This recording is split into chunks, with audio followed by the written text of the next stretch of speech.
Hey guys, it is Spooky Noodles, and I am in a different spot today because I had to get away from my dog's constant whining. So she's gonna still be whining, but she's farther away, so I don't know if the camera or the recorder on this laptop is going to pick it up. Yeah, we're going to be doing it over here this time, back to the old spot I used to do it. It's very unprofessional to be laying down and doing this, but I'm going to do it anyways. Today we are here to review the Hellbound Heart by Clive Barker. Let me get this out of the way. It was a 5-star read. It was my favorite novella of the year, and well, I haven't really read that many novellas, but that's gonna change here. I already have a lot of novellas saved on my phone, so I'm gonna read those when I can. I'm going to start reading this one book. It should be good. I'm not gonna give it away. I'll do a TBR soon. But yeah, Hellbound Heart by Clive Barker was phenomenal. It had everything I wanted. In the beginning, it felt like a Lovecraftian story, but then quickly breached out and became a very, very cool story. So basically, Frank is bored of his life and he's looking for more. And he finds this box, I cannot say his name, Lamarchand's box, puzzle box, and it's basically like an elaborate Rubik's Cube. And he solves it, and Cenobites come and basically promise him the ultimate form of pleasure. And to them, the ultimate form of pleasure is pain. And that's evident through what they look like. They have things sticking through their necks and stuff like that. Frank he's naive and he just goes for it, and they drag him anyways, even if he refused. So, he pretty much gets stuck in the wall. Like, not physically stuck in the wall, but like spiritually stuck in the wall, if that makes sense. Like, he's there, but not there. And that's where the story really starts. You got Julia, who's a total bitch, but she's mostly the main character. Christy is another main character.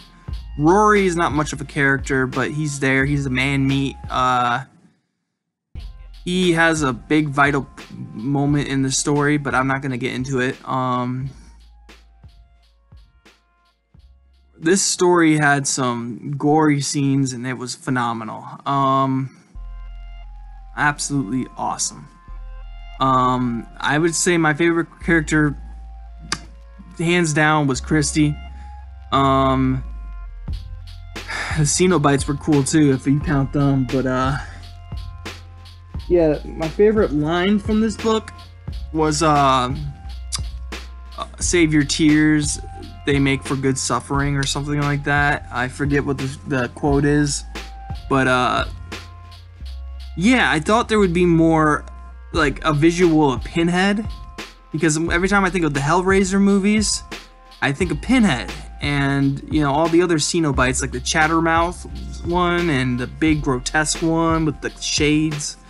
But no, it never really described them at all. It just, you know, Cenobites existed, and there's the engineer, and yeah, it was pretty interesting. I liked it a lot. The story revolves around Frank coming back to humanity, getting his body back. And I'm not going to tell you how he gets his body back, but I'm just going to let you know that he gets his body, he tries to get his body back. And yeah, and that's all I'm going to give you about the story. This might be a short review, but it was a short book, so very, very good book. Very good novella. I loved it a lot. I see why people make a big deal out of Clive Barker. He's phenomenal. He's absolutely phenomenal. His writing style is good. He uses words that I have to look up every now and then. And someone told me that it's not going to be like that with all of his reads, but this read was like that.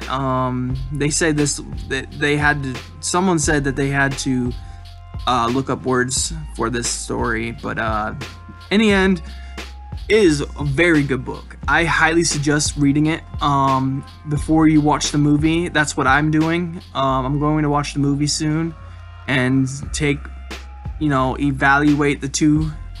There's supposed to be more like an omnibus of the Hellraiser books and stories. I don't know if I'm gonna get into those because I don't really like series, to be honest, but the Hellbound Heart has no Pinhead in it, really. So it's kind of confusing. I guess he probably exists in later books or stories, I should say. So I think the next book I'm gonna read is either The Inhuman Condition, Books of Blood 1, 2, 3, or In the Flesh. And basically they're all books of blood. They're just under different names. Like The Inhuman Condition, I believe, is a Books of Blood. In the Flesh is a Books of Blood. And then Cabal, I think, is a Books of Blood. So I have those to read. I'm probably wrong, but yeah, there's a few stories I really want to read. I thoroughly want to read The Midnight Meat Train because I saw the movie and I actually really liked the movie. A lot of people don't like the movie, but I liked it, and it had a great twist at the end too. So I wonder if the story's if it's similar at all. But that's besides the point. Again, Hellbound Heart is the book, the inspiration for Hellraiser. If you've seen Hellraiser, tell me what it's about, because I've never seen the movie. I will watch the movie and do a little similarity difference thing. But yeah. This book is phenomenal. The writing's fantastic. The characters are well written. They felt real. They didn't feel like some cheesy books I read where the characters are all like I don't know, like they're perfect. They're like, nothing's wrong with them. They're just perfect human beings. So it's good. It's a good change, a breath of relief. I've been reading a lot of books that have kind of slowed down, like 100 or 200 pages into them. I've been DNFing a lot of books, so it's such a relief to finally read a book that keeps my interest and has me flipping through the pages, or in my case, flipping through the phone, because that's what I was doing. I was reading it on my Kindle app on my phone. It's just a phenomenal read. I highly suggest you pick it up. If you like the Hellraiser movie, I can't tell you right now if you'll like the book, but I just highly suggest reading the book before you watch the movie, because the book's just astounding, just amazing. I could not say enough good things about this book. But that's my review on the Hellbound Heart. Just a phenomenal read. Yeah, part of me wishes there was more of the Cenobites, or Cenobites, or whatever you want to call them. But at the same time, I think they made their appearance when they had to, and I think they were on screen or on the pages long enough. So I don't think they, outlived their welcome, and I don't think they, I think they were in their perfect amount of time, but I would have liked seeing more, I guess, of them. But at the same time, they were there long enough, is what I'm trying to say. Perfect read for me. I loved it so much. I've learned a lot of new words from Clive Barker. Yeah. I hope you guys enjoyed this review of the Hellbound Heart by Clive Barker. And I hope you're having a great day. I hope you have a spooky night. And as always, I'll see you in the next video. Bye, guys. Ha ha ha ha!